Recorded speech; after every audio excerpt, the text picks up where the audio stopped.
horse is mounted and ready. It's going to be a long day. You've got to go a long way.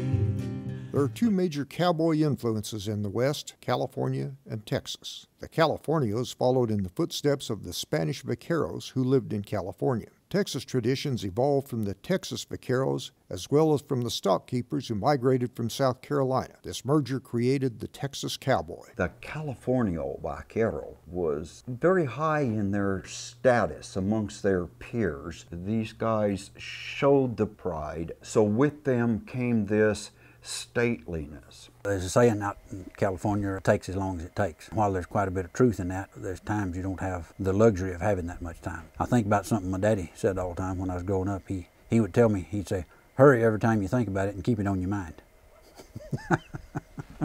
If the Californios saying is, takes as long as it takes, this idea that a buckaroo is that laid back, shouldn't we all be? Shouldn't we all just enjoy a little more time on everything we do? We'd sit down there at the wagon to eat breakfast. He'd sit down there and he'd say, get that in you, boy, and let's go. There's a rush or a hurry in this country that you don't see out there. And a lot of it, I believe, is to beat the heat, because we have a lot of hot weather here quite a bit of the year. It's not very conducive to working cattle. They'll prowl.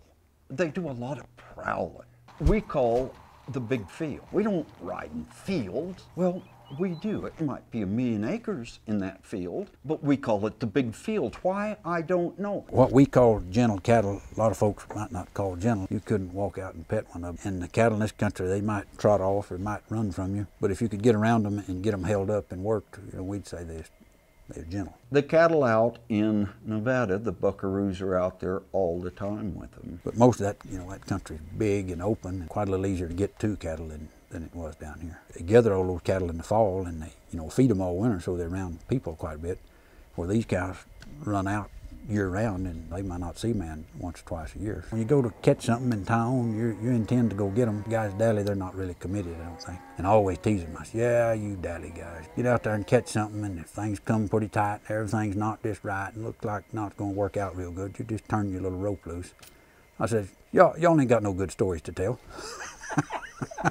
When I see a bunch of guys coming in and that rope's tied to their horn, you're in trying to get cattle worked and stuff, I think to myself, man, when it comes time to let go of your rope, I can do it to keep somebody else from getting in a wreck. Those guys can't. And so consequently, there are some wilder times. Hook that thing on there and see what happens. If you live through it, well, you might have a good story to tell. My dad he would just take the rope, and before I could ever rope a calf, he'd just start walking with that rope, and I was supposed to keep my horse in check, and I was supposed to have the coils in my hand, and I was supposed to dally without looking with my thumb up, and it was just walked through, and it was pushed through, and I didn't even get out there and rope a bale without having to come back and dally. It became second nature with that type of roping. First time I ever saw anyone dally, there was a cow jumped out of these pens, and I don't remember now who it was, but I know they had a grass rope and just a little 2-rope horn, built a loop right quick, and didn't take time to hook that horn knot on there. They roped that cow and went trying to dally that little short rope on that slick horn, because it just lost the rope, I looked down at Daddy and he said, you see there what that damn dallying's good for? So I kind of grew up with a negative opinion of dallying from way back there.